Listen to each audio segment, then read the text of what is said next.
Good evening, everyone. Good evening, sir.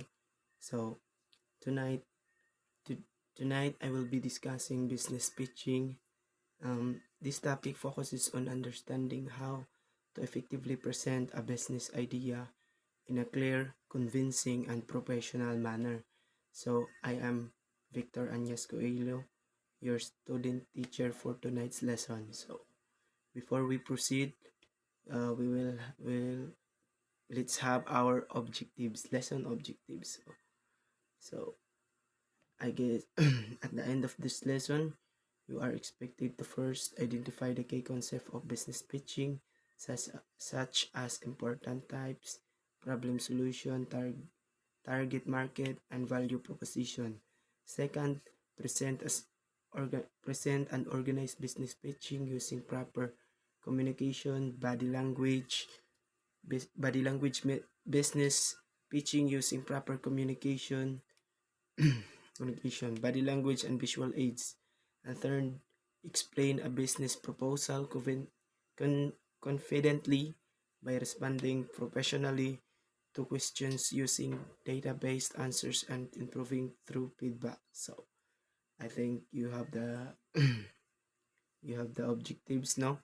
So unta na ma-take nato ning lesson objectives. So next is key idea. So in this topic, the key idea of business pitching is simple. So it is about communicating the value of your business clearly and convincingly in order to gain support. This support can come from investors, customers, or partners. So next we have also the structuring the pitch. So a well-structured pitch includes the following parts. So we have first is the introduction of your business idea. Next, you present the problem that needs to be solved. Then you offer your solution, simply, to that problem. And after that, you identify your target market or who your customers are. And finally, you explain expected impact or profit of your business.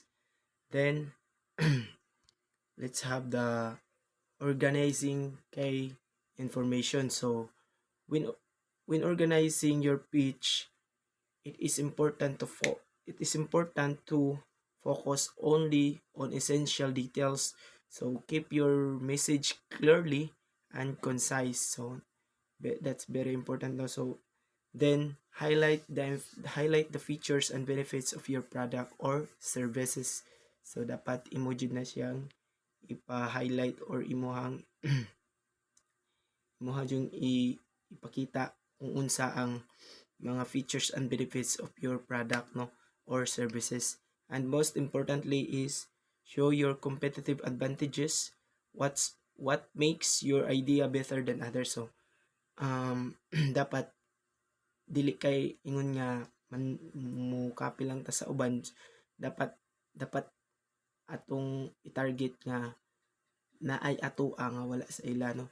So that's the important also for organizing key information in business pitching. So next we have here the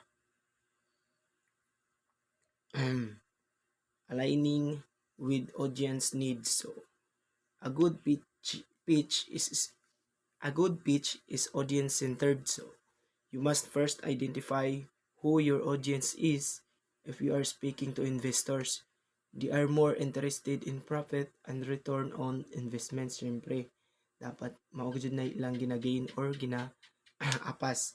So, if your audience is customers, they are care more about benefits and how your product solves their problem. Therefore, you must tailor your message depending on your audience. So, dapat klaro ang imuhang message kung kung unsa ang imuhang customers. It is investor ba or customers. Then we have here the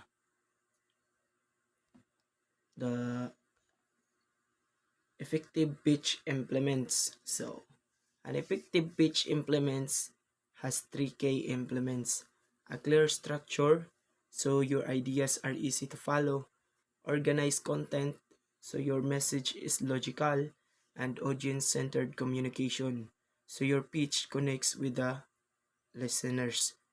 Then we have last the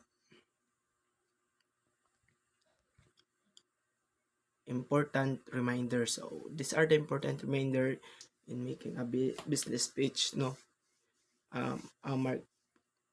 I mean pitching. So always remember, a great idea alone is not enough. Even the best business idea will fail if it is not presented properly. Kung wala nimo siya na present properly, then it can cause failure, no? Then you must present it clearly, confident also, and effectively to persuade others. So I think that would be all for my topic for this evening, and thank you.